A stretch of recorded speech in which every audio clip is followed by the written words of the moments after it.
Welcome to the Truth in the Turn podcast. I'm your host, Zach Arnold, alongside Austin Leak, and our podcast dives into the truth in NASCAR to break into some of the narratives about the sport. Today we are talking to Taylor Kitchen, a talented journalist who has paved her way into the NASCAR digital media scene. Make sure you guys give us a follow on the Facebook and Instagram, Truth in the Turn, and subscribe to our YouTube. Hey, Taylor. Hey, how are you? I'm good. How are you? Good, thanks. Thank you for willing to be our guest on our podcast today. Yeah, of course. Happy to help. I appreciate that. So, can you explain a little bit about who you are and what made you a NASCAR fan? Yep. So my name's Taylor Kitchen. I host a NASCAR podcast, and I also help do work with Racing America as an on-air talent and journalist. And getting into NASCAR really was just because of my grandma. I got into it a little later in life than most people when I was 16 years old, and went to my first race with her in 2017 and just was instantly hooked. So from fan to professional, it's kind of crazy. Yeah, and when you started out as a fan, who was your favorite driver? Chase Elliott for sure. I mean, he's the most popular driver, so I think anyone who's new to the sport gravitates towards that direction. But then I quickly became a Penske fan after seeing their social media stuff. Wonderful. And so, what is your current role in NASCAR media? So my current role is an on-air talent and journalist with Racing America. And then I also have my own social media motorsports outlet called ATYL Media, where I host my show Above the Yellow Line and also help manage about 10 content creators. And I've seen your content. I've seen you at the racetrack. You're very busy. Can you explain what like a normal race day or work day with NASCAR is like for you? A normal day, a lot of it's going through emails, making graphics, doing interviews at the racetrack. It really is, media availability, the first day of race weekend, and then you go into practice qualifying, you're covering that, then you go into the actual race itself, and either you stay in the media center, you go around on pit row, whatever your preferences of how you cover a race is what you do. I typically go around on pit road and have my radio on. Then, of course, on Sunday, you're spending most of that early morning getting caught up, going on the grid, walking around. For me, just running socials for Racing America and doing some on-air talent stuff. I'm getting content with fans, which is super fun. And then, of course, kind of rinse and repeat another race day. You're covering that. And then back home to a lot of writing and a lot of just getting interviews last minute during the week. Yes, it certainly is a grind. And as a kid growing up, did you watch a lot of NASCAR movies? If so, which one was your favorite? I mean, we all say Cars. Cars has to be the one. I think that's the only one that stuck out to me, and that's the only reason I really knew NASCAR existed when I was younger. So Cars has to be my favorite. Yeah, that's my favorite too. Do you think the movies like Talladega Nights and Cars have helped fans become NASCAR fans? Yeah, I think so. I think Cars in particular really helped younger fans get into motorsports just with how cool they made. Like the opening of Cars is just incredible, and just giving motorsports the cool factor in that way I think was awesome. A movie like Talladega Nights I think helps fans get invested in motorsports, but it more so draws on the stereotypes of motorsports more to where I think it could push people away from wanting to get involved. So depending on how the movie's done, yes and no, but I think Cars is a great example of getting fans, especially younger fans, involved. So did you watch all three of the Cars movies? Oh, yes. 100%. And what was the first your favorite? Yes, I would say the first is definitely my favorite. The third, though, comes really close. I thought it was so well done. I agree. I like them all, but I think the first one is just iconic. Oh, it is iconic, for sure.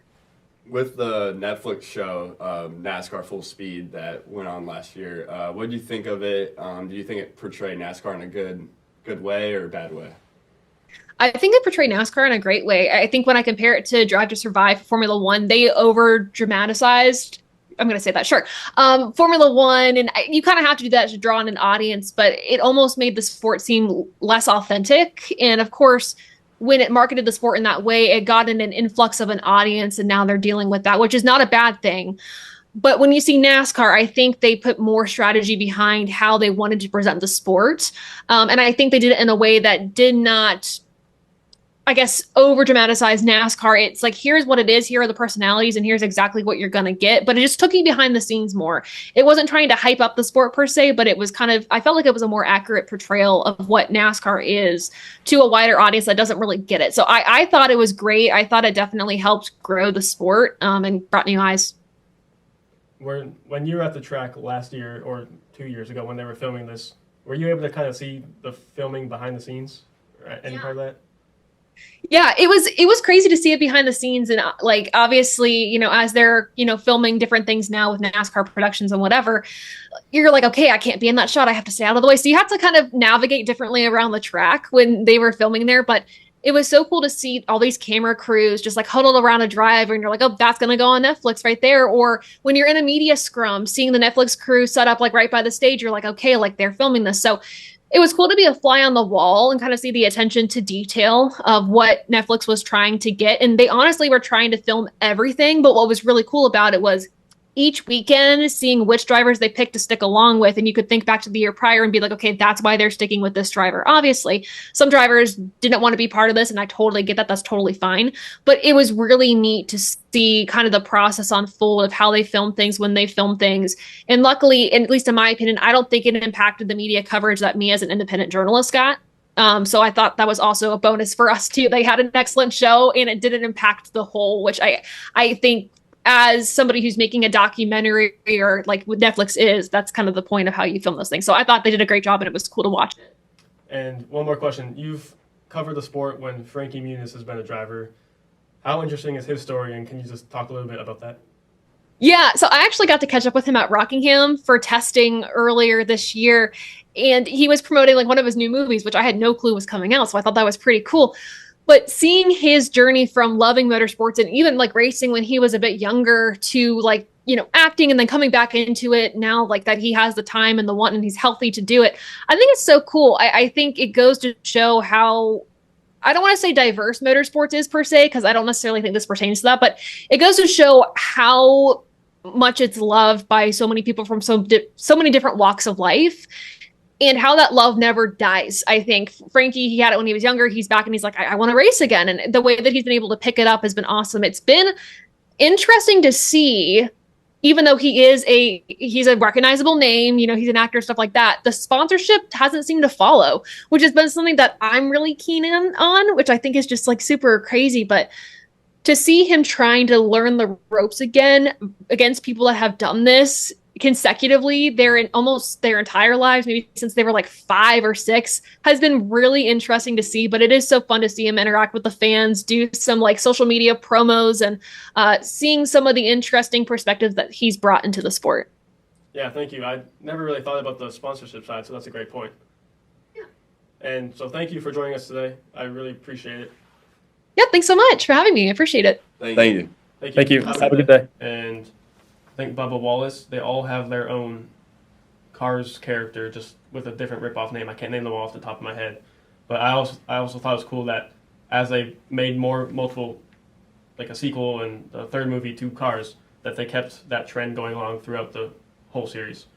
And if you go to Target and you go look in the toy car section, you can find these Cars characters, like Cars, and it's a way that young fans can find joy in, like, through a toy that they've seen in the movie that's also seen at the racetrack racing every single weekend. Okay, and that leads me to ask our other host, Austin, what's your favorite NASCAR movie?